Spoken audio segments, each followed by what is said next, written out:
86세 A씨는 일찍이 남편과 사별하고 아들과 함께 살아왔지만 그 아들마저 2012년 사고로 잃었다. 이후 며느리도 자식을 버리고 집을 떠났다.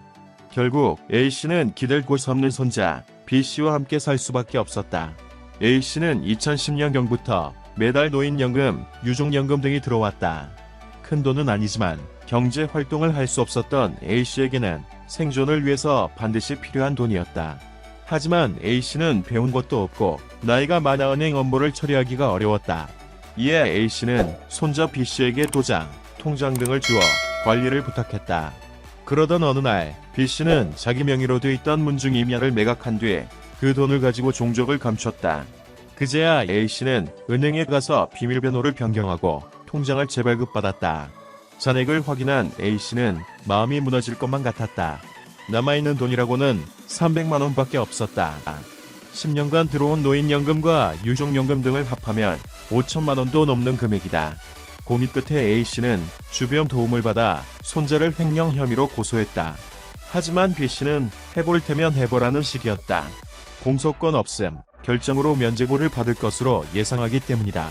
B씨가 자신만만한 이유는 이른바 친족 상도리 때문이다. 최근 방송인 박수홍씨 사건으로 이슈가 된 바로 그 규정이다.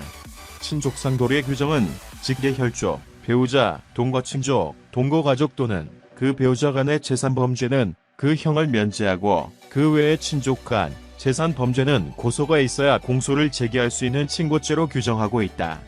강도죄와 손괴죄를 제외하고 절도, 사기, 공갈, 횡령 등 재산 범죄에 모두 적용된다. 사례에서 A씨와 B씨는 직계 혈족이므로 조부모 손자 간 재산 범죄는 형이 면제돼 처벌할 수 없다. 친족상도리의 규정은 1953년 형법 제정 당시 만들어진 것으로 가족 간의 문제에 대해서는 국가가 과도하게 간섭하지 않고 가족 내에서 해결하도록 해야 한다는 취지이다. 법은 자기 집 문지방을 넘지 않는다는 고대 로마법 정신을 구현한 것이다. 로마법에선 국가 대신 가장의 가장권으로 식구들에게 형벌을 내릴 수 있었다. 하지만 친족상도리의 규정은 현대사회 대가족의 해체와 가족 내부의 재산 다툼이 빈번해진 사회상을 제대로 반영하지 못한다는 지적을 받는다. 게다가 사실상 친족 간 재산 범죄의 면책 수단으로 악용되고 있다는 비판도 제기된다.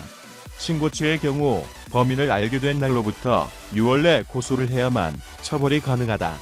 교섭을 핑계로 고소기간 독과를 노리거나 친족 일방이 자기적으로 동거관계를 만들어 이를 이용해 형면제 판결을 노릴 수도 있다. 법무법인 정솔의 전인규 변호사는 범행 동기, 죄질, 피해자 의사 등을 고려하지 않고 친족 상도리의 규정을 일률적으로 적용하는 것이 당사자의 권리를 심각하게 침해하고 있다며 친족 상도리의 규정에 대한 헌법 소원까지 제기된 상황이라고 설명했다. 특히 장애인을 속여 금품을 갈취하거나 수급비를 횡령하더라도 가해자가 친족일 경우에는 실제 처벌까지 이어지기 매우 어렵다. 중앙장애인권연구기관 자료에 따르면 2018년부터 2019년까지 2년간 확인된 경제적 착취 학대 사례는 총 630건으로 이 가운데 친족상도리가 적용되는 경우가 전체의 약 19%에 달했다. 친족에 의한 재산 범죄 피해를 예방하고 장애인의 재산권을 두텁게 보호하기 위해 지난 3월 9일 장애인에게는 친족상도리의 규정을 적용하지 않도록 하는 내용의 장애인복지법 일부 개정 법률안이 발의됐다. 이현주, 박수홍이 사건의 본질을 흐리는 사생활 폭로로 곤욕을 겪고 있다. 에이프릴 소속사 DSP미디어의 전 직원이라고 주장하는 A씨는 지난 23일 전 멤버 이현주의 사생활을 폭로했다. A씨는 자신의 인스타그램을 통해 넌 애초에 힘든 걸그룹 생활이 하기 싫었던 것이라며 이현주의 성형수술과 남자친구 등을 언급했다. 현재 A씨의 글은 삭제된 상태지만 이현주의 사생활에 대한 논란은 온라인 커뮤니티를 중심으로 빠르게 확산되고 있다. 이에 27일 이현주의 법률 대리인은 이현주에 대한 비방글을 작성해 허위 사실을 유포한 누리꾼 A씨에 대해 정보통신망법 위반, 명예훼손 및 협박 혐의로 고소 절차를 진행했다며 법적 대응을 알렸다. 에이프릴의 팀 내 괴롭힘으로 시작된 문제가 이현주의 사생활 폭로로 번졌다.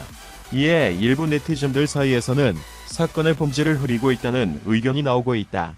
이번 논점 흐리기는 이번이 처음이 아니라 친형 부부에게 출연료 지급을 받지 못한 박수홍 역시 비슷한 상황을 겪었다.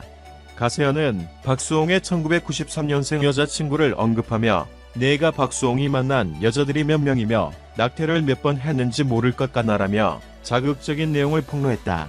이에 박수홍 측 법률 대리인 노종원 변호사는 본질은 횡령이다. 93년생 여자친구가 있다는 게 이 사안과 무슨 상관이 있나라며 악의적인 비방의 경우에는 명예훼손으로 대응할 생각이라는 입장을 밝혔다.